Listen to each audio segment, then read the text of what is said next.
Hey guys, this is Matt with the Financial Foundation, and today you are in for a real treat.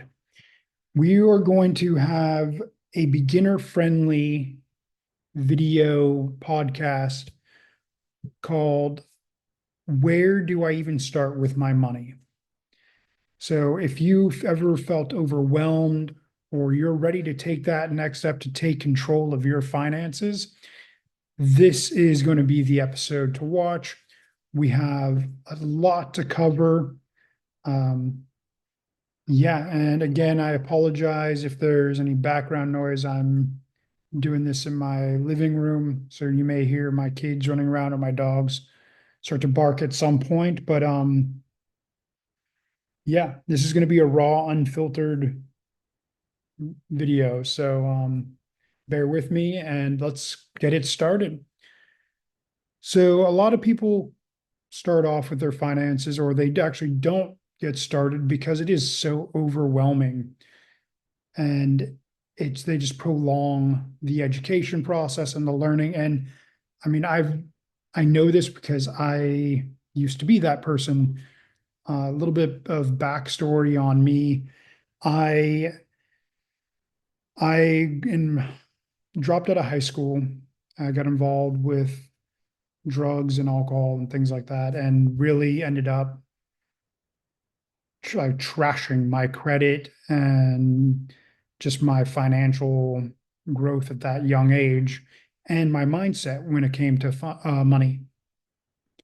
So it took me till about 24, the year I lost my dad, to really focus and be like, I have to take control. Of course, I met my beautiful wife at the time, and both of us kind of were starting with nothing.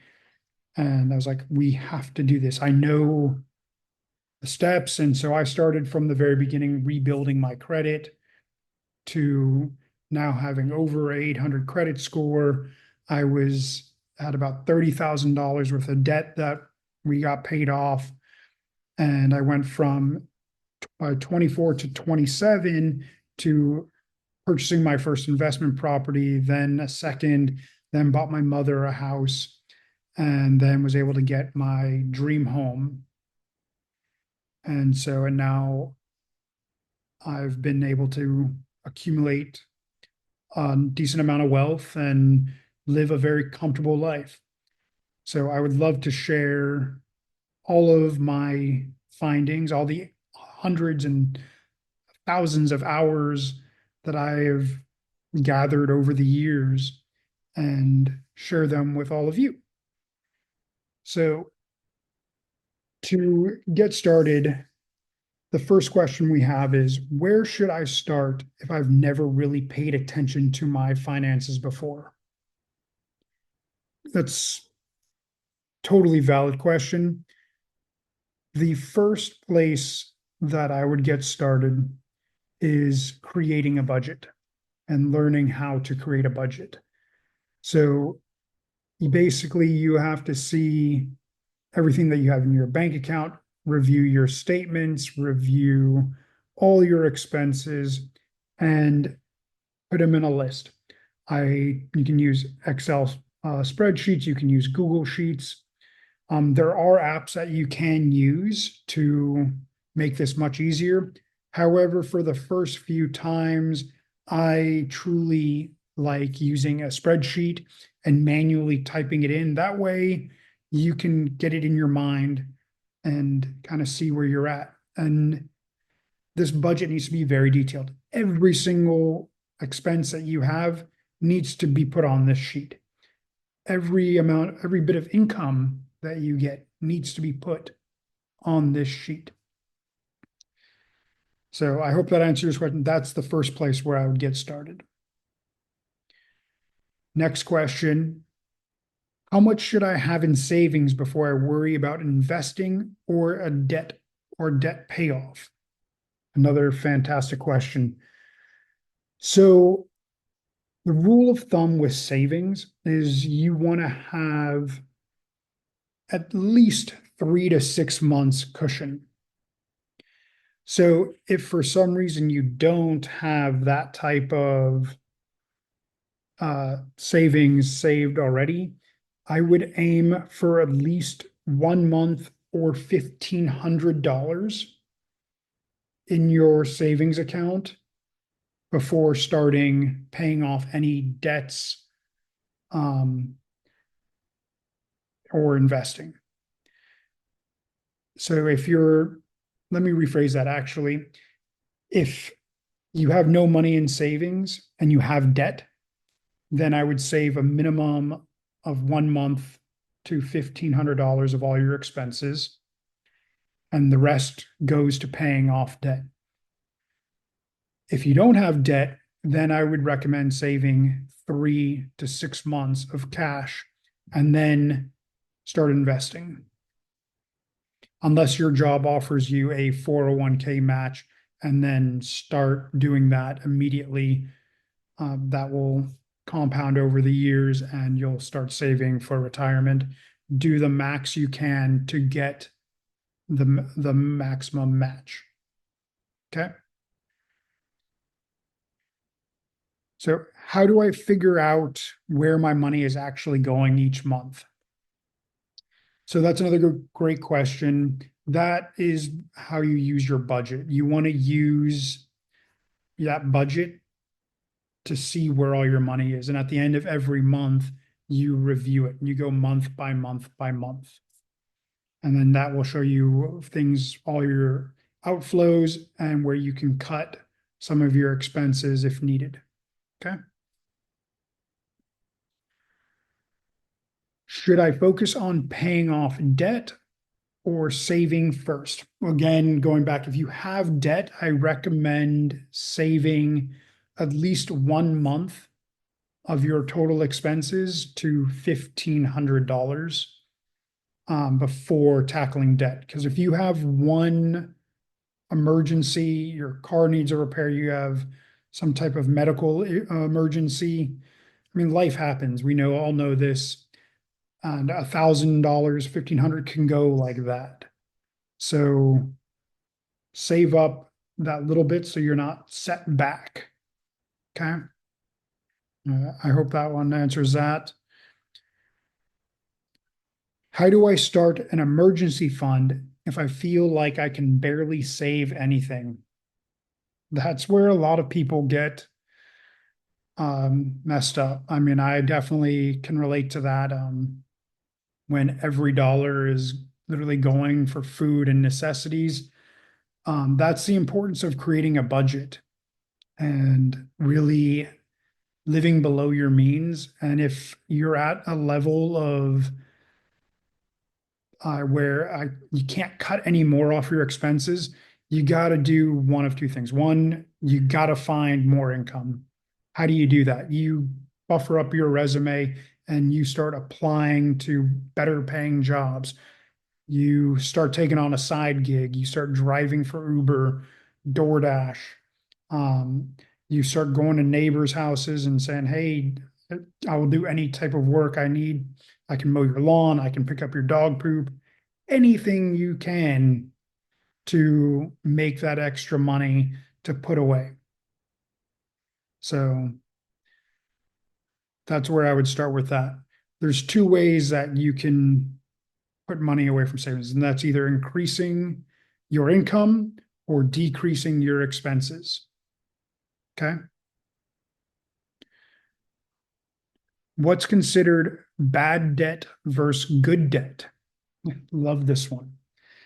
So, bad debt is anything that you purchase that does not make you money, whereas good debt is anything you buy with debt that appreciates or makes you cash flow. So let's use an example. I use a credit card, or here, I'll have another one. You go out and buy a car, you got a loan on it, and you're just paying that car off, right? It's not making you any money. Maybe it gets you to your job and everything, but it's a depreciating asset. Every year that car loses value and it doesn't do you any good. Now, on the flip side, if you were to buy that same car, but you rent it out on Turo or you use it for Uber, um, then it becomes an asset because it makes you money. So a lot of people also say good debt is when you buy real estate. So things that don't make you money with when you buy something, that's bad debt. You use a credit card to buy yourself a new outfit or whatever just to make you feel better. Bad debt. You don't want to get into debt to without having you don't want to get into a situation where you're constantly buying things that don't do anything financially for you. Okay. Buy things that make you money. How important is my credit score and what's one simple way to improve it?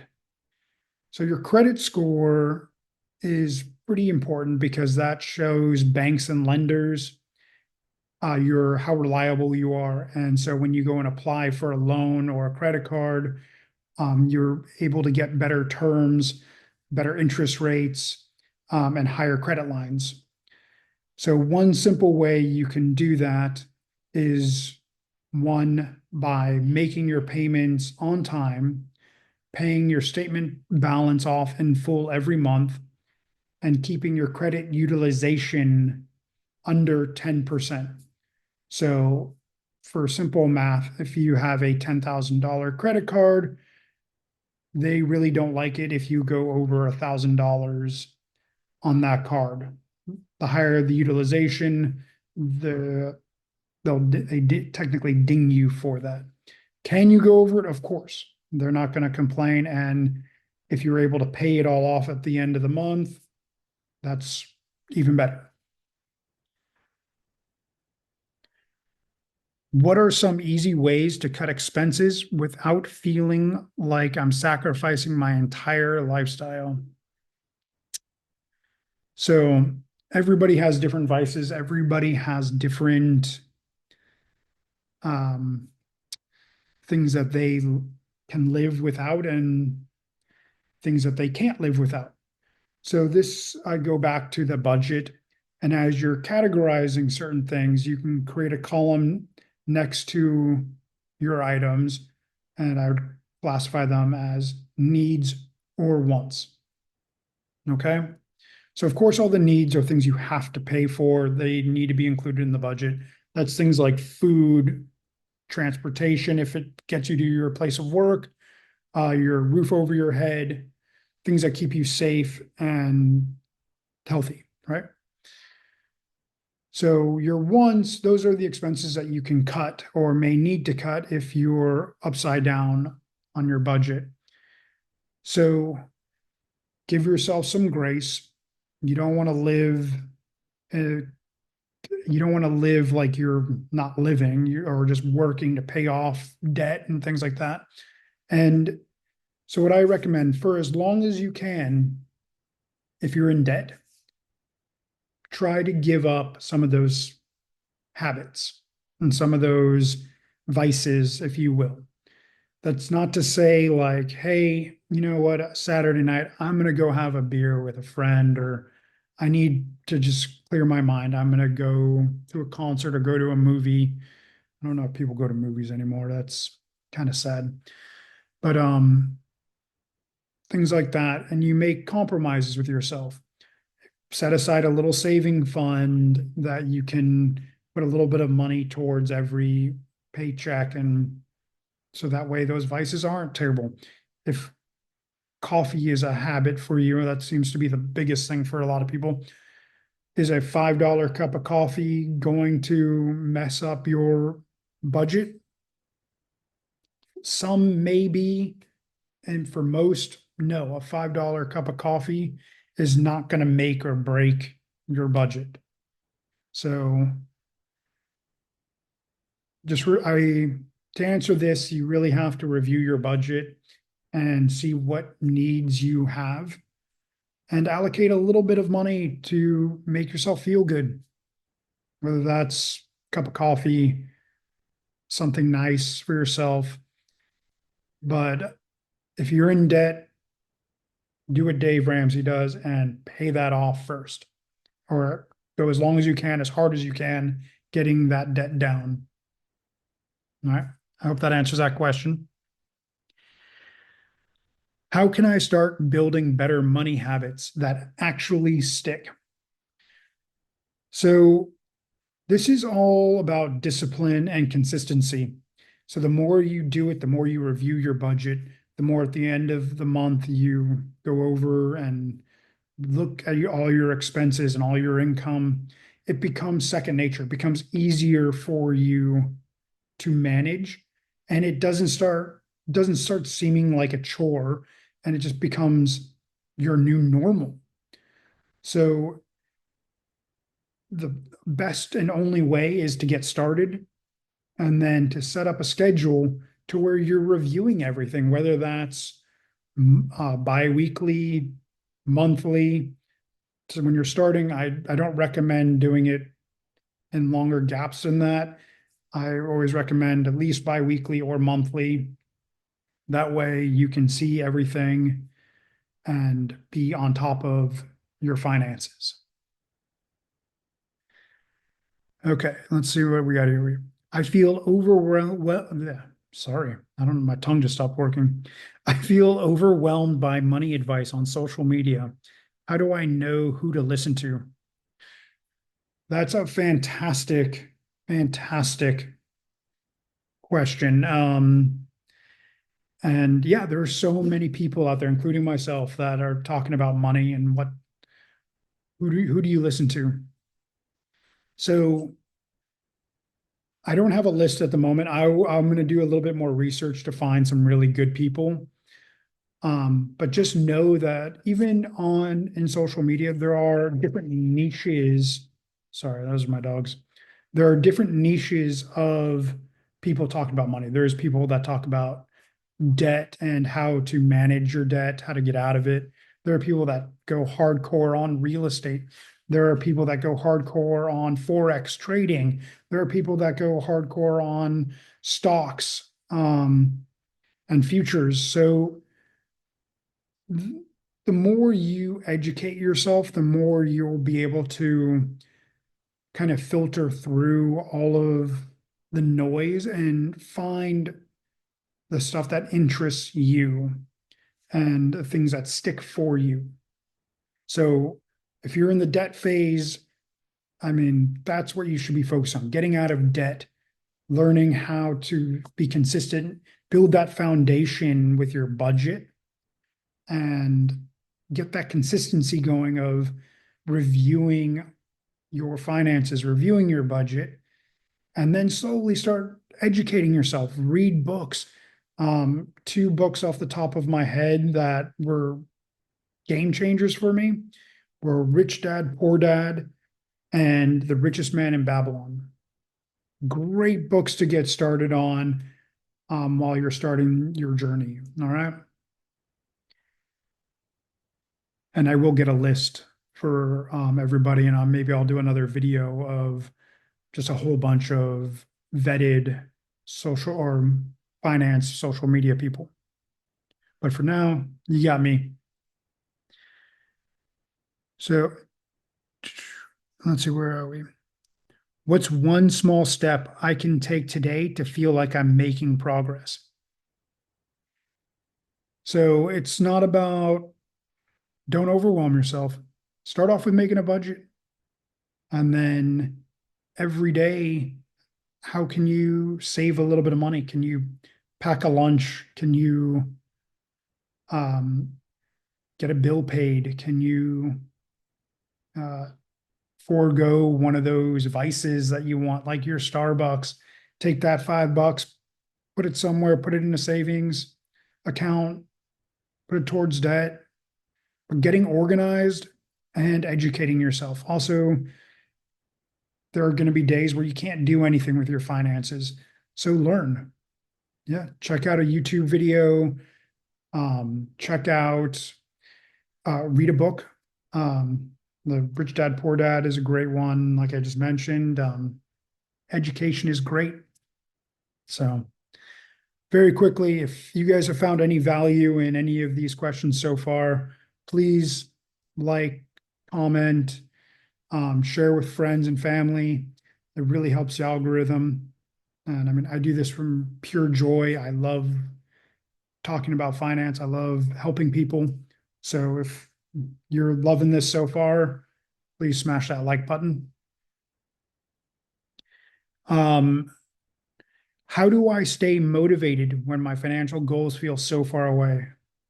So that's a challenge because I've been there and it takes time to dig out of a hole, especially if you're in debt or even if you're saving for something amazing like a wedding or a house or the new car or it's one of those things. I mean, it can take you time and there's like I'm a huge believer in manifesting. Like I personally love it. So to help me stay motivated, I have built vision boards, I journal, and really try and get in that sense and that feeling of what it actually feels, what I feel like it would feel like to actually achieve my goals. And that gave me the motivation to keep going, even when times were hard. And typically when you're first starting out, it's the hardest time because you're trying to make this all work. You're trying to get your budget going. You're trying to get more income. You're trying to cut your expenses. And then you get slapped with another bill. And that's like super demotivating and it sucks. And that's happened to me so many times. And it's just like, it was like my world started crumbling and I had to take a deep breath and be like, no, you know what? I've now gone through so many cycles of doing like financial education and knowing that, hey, I need to be prepared. And that's where that emergency savings comes in. Those issues where you get hit with a random bill that you're just like came out of nowhere, or you had that emergency that you didn't know about. Those bills are much easier once you have your savings and emergency savings in play. It reduces your stress levels. You don't have to worry about it. So building up that emergency fund and getting your vision board going and really putting that energy out there, that's a great way to stay motivated. And last question, what are some common mistakes people make when starting to work on their finances and how can I avoid them? So some common mistakes. So I'm going to go with some that I started when I was younger, over leveraging myself with credit cards, um, and utilizing having to pay high interest on those credit cards, and then really not getting started, like not creating a solid budget, not being true to myself and what I was doing and what I wanted everything to happen and I wanted uh, some person to just give me this black bag full of cash and was like, oh, it's just going to show up one day. And I was waiting and waiting and never happened. So it really only started to shift once I got my budget in line and created a plan. So create your plan, create your budget, then create your plan to pay off your debts, to get your emergency savings, and then to start educating yourself. So while you're doing all that, you can then focus on the next part when that part is done, which is investing. And that's where the real money is made. And that is what I want for everybody to get to that stage, to not miss out on those opportunities. So I'm going to leave you guys with this amazing quote that my dad always used to tell me. It's a Chinese proverb, and he would always say it. It's like, you know, when the best time to plant a tree is? I was like, what? It's 20 years ago. I was like, okay, well, it's like, do you know when the next best time is? And I'd be like, when? He goes, right now. So today is your day to start. Don't worry about yesterday. Don't worry about the past. Start today. Get focused, build your budget, create a plan. And again, if this video has helped you and you got value out of it, I would super appreciate a like, a follow, subscribe to the channel. I'll be doing one a week and answering questions like this. And as this evolves, we're going to go into more detail. We're going to go into real estate. I'm going to teach you some tips and tricks on maximizing credit cards and credit card points. We're going to get into investing and things like that. So I hope this video helped, and I'll see you guys on the next one. Have a great day.